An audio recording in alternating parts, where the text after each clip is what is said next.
On va commencer aujourd'hui avec un premier cours sur le sport, la photographie de sport loisir. L'idée étant de voir quels sont les réglages de base pour réaliser une photo sportive.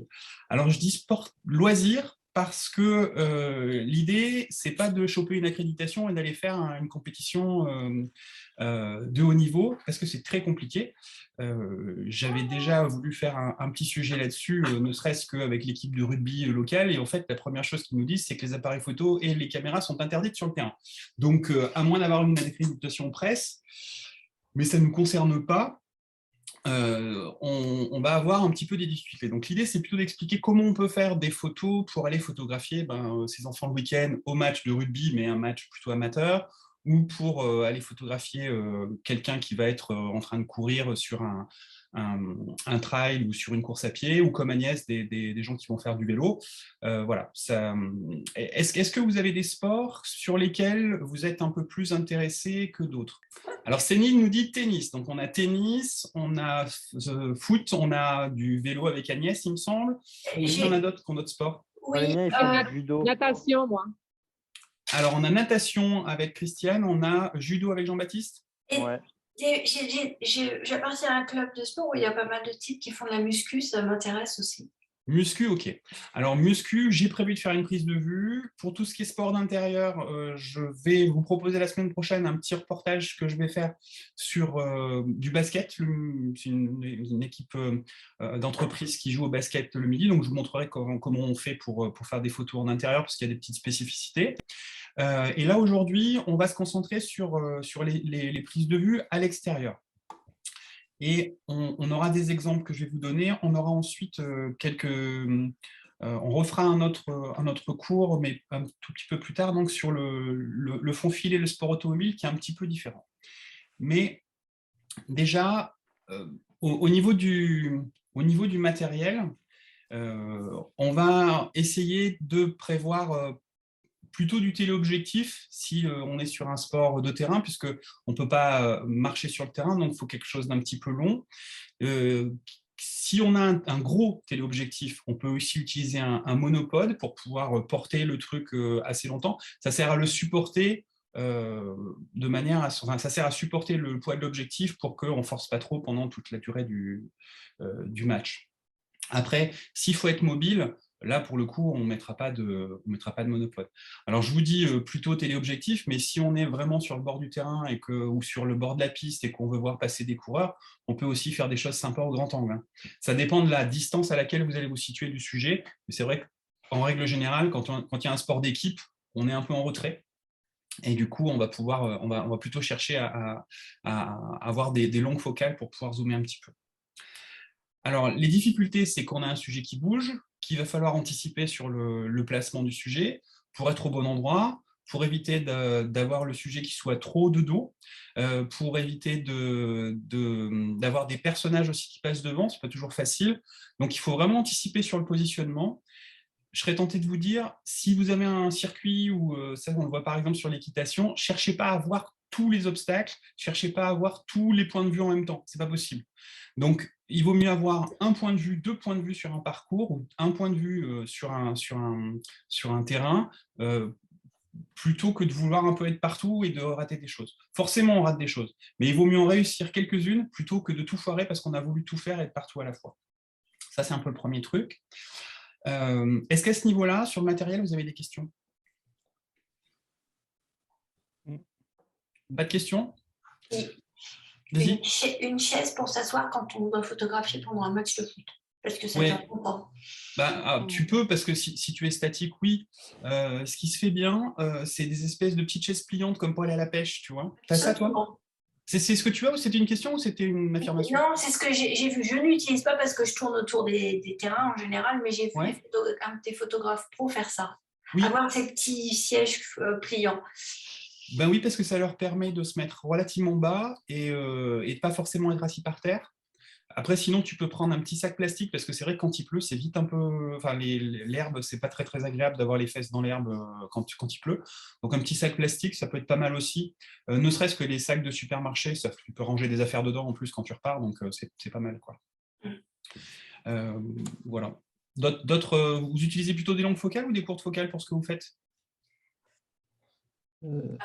Toi, Florence, tu es sur quel type d'objectif? La dernière fois, c'était un 200-600. Ah oui, c'est bien. Et maintenant, j'ai récupéré un 70-200 que je vais essayer la prochaine fois. Ouais, ça zoome moins, mais c'est probablement un peu plus qualitatif. Mais... Ouais. Ouais. Je suis sur le 18-135. Ouais. J'ai 70-300 aussi, mais il est plus lourd, il est moins lumineux, donc ça dépend des conditions, quoi. Ok. Moi, j'ai un 18-200. Un 18-200. Et j'ai vu ton message, tu disais prévoir la voile aussi. Alors, j'ai pas de sortie en voile de prévu prochainement, mais j'ai déjà fait des sujets sur la voile. Pour info, j'arrête le partage, je vais vous montrer autre chose. Dans le module, donc, vous avez tout ce qui est avec les 4x4, donc en extérieur, les arts martiaux, pas mal de choses sur l'automobile, la gymnastique, donc photo de sport en intérieur, moto sur un circuit, ça c'est un coaching photo, du ski et de la voile. Mais c'est plus sur des effets de contre-jour sur la voile, là, Christiane. Sur celui sur la moto, j'ai vu, il est excellent. C'est sympa, hein, moi c'était bien amusé. Elle était extraordinaire, la personne qui est avec toi. Voilà. Alors, donc, la première chose à faire, en fait, ça va être, on va repartir sur la méthode SPP-CMM, donc sensibilité, positionnement, programme, cadrage, mesure de lumière, mise au point. La sensibilité, normalement, quand on est extérieur et qu'il fait beau, c'est plutôt 100 ou 200 ISO. Quand il fait un peu sombre, on peut monter en 400 ou 800. Alors ça c'est la base quand on photographie un sujet qui ne bouge pas trop. Sauf que quand on a un sujet qui bouge un petit peu, là par exemple on a une jeune fille qui fait du running, et je voulais avoir une vitesse très rapide parce qu'elle galope quand même relativement vite. Et là, pour avoir une vitesse d'un 3200e de seconde, avec un diaphragme qui est fermé à f5.6, donc pour avoir un petit peu de profondeur de champ, je suis monté en 800 ISO. Sur cette prise de vue-là, pardon, voilà. Là, il y a de la neige, donc il y a un peu de lumière, mais le temps est quand même, le temps est quand même un peu couvert. On est au millième de seconde, toujours à f5.6, et là aussi, on est en 800 ISO. Donc, on est en extérieur, il y a de la lumière, mais pour pouvoir faire grimper la vitesse, sans avoir à trop ouvrir le diaphragme, pour pouvoir gagner un petit peu je vous expliquerai tout à l'heure à quoi peut servir de fermer un tout petit peu le diaphragme, mais pas trop, sur ce type de prise de vue, on remonte un peu la sensibilité. Et même en 800 ISO, je repasse sur la première image, on ne peut pas dire qu'on est vraiment embêté par le bruit. Donc, à partir du moment où la lumière elle est bonne ou le capteur il est récent, n'hésitez pas trop à monter un petit peu, parce qu'il vaut mieux ça, plutôt que de risquer d'avoir une photo qui va être complètement floue. Si votre photo elle est floue, ça ne va pas être terrible. OK ? Donc ça, c'est pour la sensibilité. Pour le positionnement, on l'a vu, plutôt un téléobjectif et un monopode si on est un peu loin du sujet.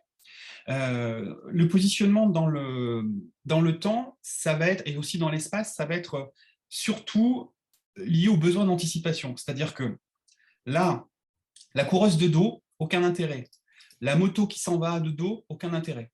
Là, ça a été fait au téléobjectif, mais je me suis positionné devant pour la voir arriver. Là, par exemple, là, il y a le photographe qui est ici, et il est en amont du coureur.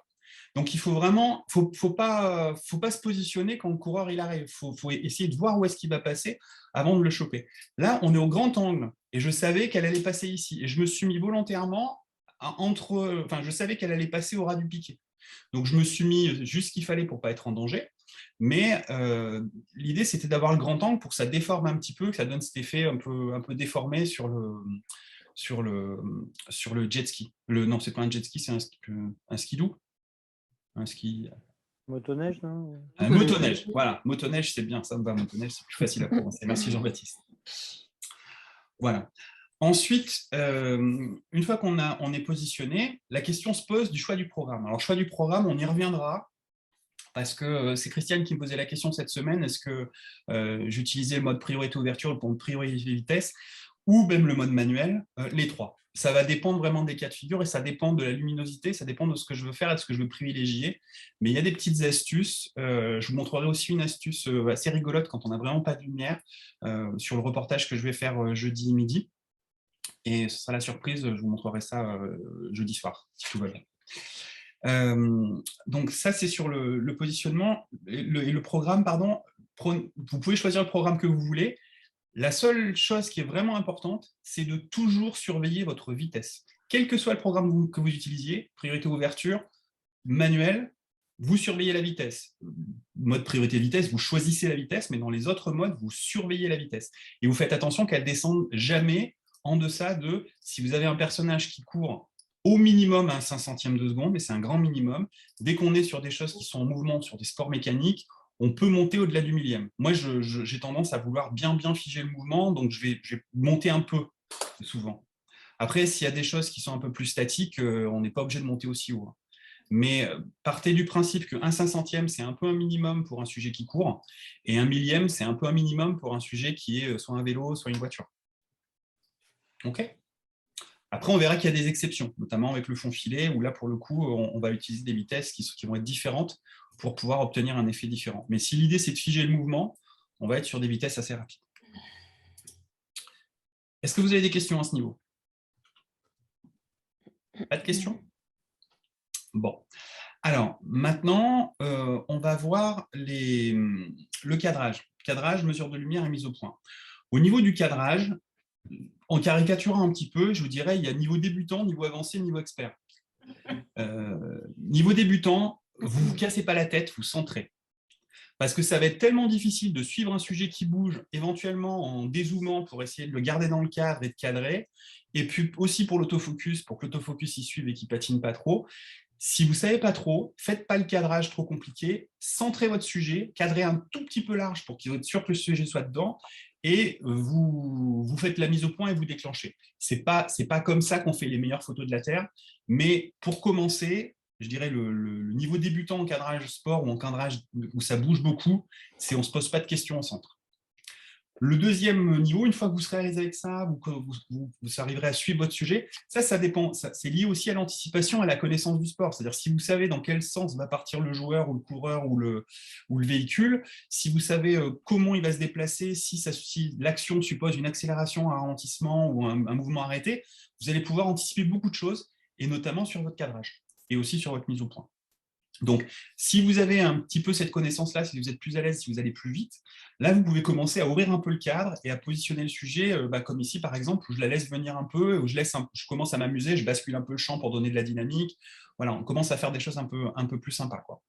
Et après, niveau encore plus avancé, c'est que là, pour le coup, vous allez pouvoir cadrer beaucoup plus serré en étant plus précis dans la manière dont vous allez poser. Là aussi, il y a un basculement de champ. La voiture, elle est pas, enfin, l'horizon n'est pas droit, mais c'est fait exprès pour donner encore plus d'effet.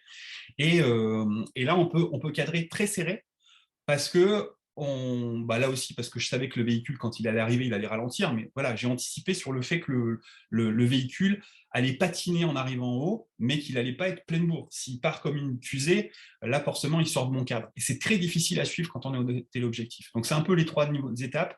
Dans un premier temps, centrez votre sujet. Dès que vous êtes un peu plus à l'aise, donnez-lui un peu d'air et commencez à lui laisser un peu d'espace devant pour pouvoir le laisser respirer.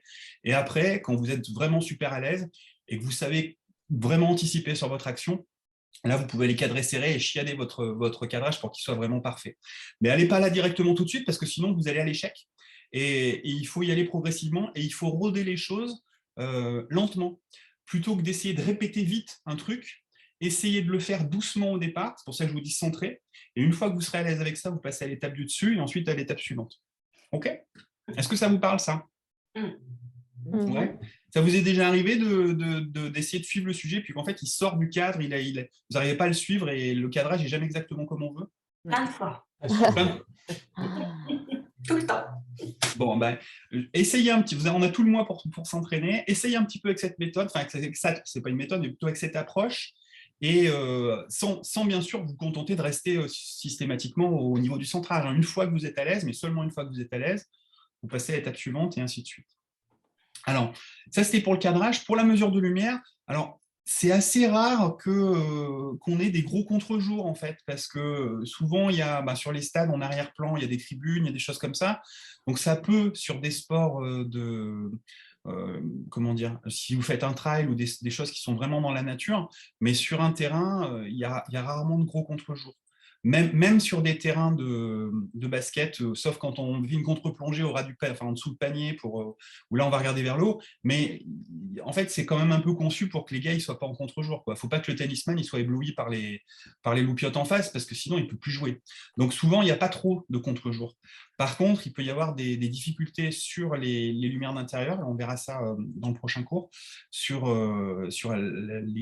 les couleurs et les écarts de luminosité. Ça peut quand même arriver un peu, même si ce n'est pas des gros contre-jours. Donc, mesure de lumière globale, en général, ça fait le boulot. Sinon, on peut aller mesurer sur la tête du joueur et puis bloquer son exposition, soit en programme manuel, soit avec une mémorisation d'exposition. Et le dernier point, c'est sur la mise au point.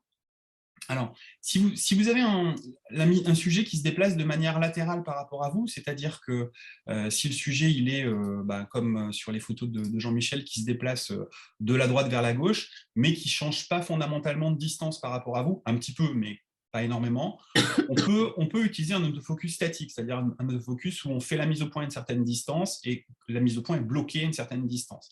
Ça ne va pas être gênant, même si le sujet se déplace, parce qu'il se déplace latéralement, donc grosso modo, il est toujours à peu près à la même distance. Il n'est pas exactement à la même distance, donc il faut quand même faire attention qu'il va quand même un peu bouger. Par contre, si le sujet se déplace dans la profondeur, c'est-à-dire s'il s'éloigne ou s'il s'éloigne de vous, ou plutôt s'il s'avance vers vous, là, pour le coup, on peut utiliser un autofocus dynamique, c'est-à-dire un autofocus qui va accrocher le sujet et qui va se déplacer, qui va se décaler en même temps que le sujet s'avance.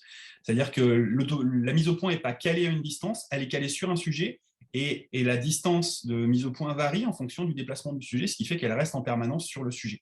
Alors, cet autofocus dynamique, c'est l'autofocus AI Cerveau en Canon, c'est, il me semble, AFA en Nikon et équivalent. Corrigez-moi si je me trompe. Moi, ça s'appelle 3D. Il s'appelle 3D le tien? Ouais, sur mon Nikon. Sur Nikon, c'est 3D? Ah non, sur le mien, je ne sais pas si c'est pareil. Ah pardon, non mais c'est pour ça que, parce que 3D sur un Nikon, ça ne me parlait pas, mais effectivement, c'est quoi comme modèle d'appareil photo, comme marque, pardon? C'est un Nikon D500 pour le sport. Mais c'est un Nikon du coup? Oui. D'accord. C'est un Nikon D500 et c'est créé 3D pour l'autofocus dynamique. D'accord. Bon, et ben du coup, autofocus 3D plutôt que AFA, je te fais confiance puisque c'est toi qui as le Nikon dans les mains. Pas dans les mains, mais je pourrais t'envoyer les trucs pour confirmer. Eh ben ouais, je veux bien, comme ça, si tu as une petite, une petite capture d'écran où tu me fais une petite photo de ton réglage, comme ça je le mettrai sous la vidéo comme ressource pour les membres du club. Voilà. Bon, je propose qu'on passe justement à vos photos. Oui. Allez.